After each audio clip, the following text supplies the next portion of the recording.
Magandang araw sa inyong lahat. Gusto ko kayong imbitahan na sandaling kalimutan ang inyong edad at alalahanin ang inyong mga pangarap.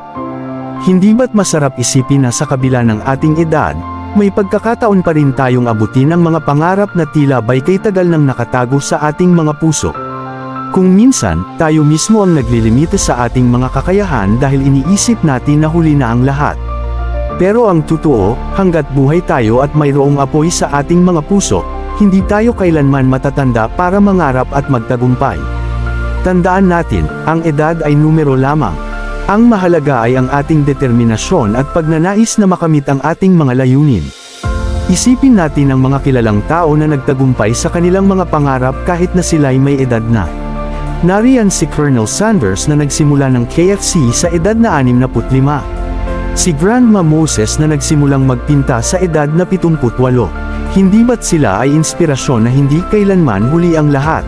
Ang kanilang mga kwento ay nagpapaalala sa atin na ang tunay na sukat ng tagumpay ay ang ating pagtitiyaga at paniniwala sa ating sarili. Kaya't anuman ang inyong edad ngayon, huwag kayong matakot mangarap. Hindi pa huli ang lahat para magsimula muli, mag-aral ng bagong bagay, o magtangkang abutin ang mga bagay na dati akala natin imposible. Ang tunay na lihim ng kabataan ay ang patuloy na pagkakaroon ng pangarap at ang pagiging handa na gawin ang lahat upang ito'y matupad. Sa ating paglalakbay patungo sa ating mga pangarap, huwag kalimutang magdala ng pag-asa, tapang, at pananampalataya sa ating mga sarili. Sa bawat hakbang na ating gagawin, tandaan nating hindi tayo nag-iisa. Maraming mga tao ang nandyan upang sumuporta at maniwala sa atin. Kaya't tara na, sabay-sabay nating abutin ang ating mga pangarap.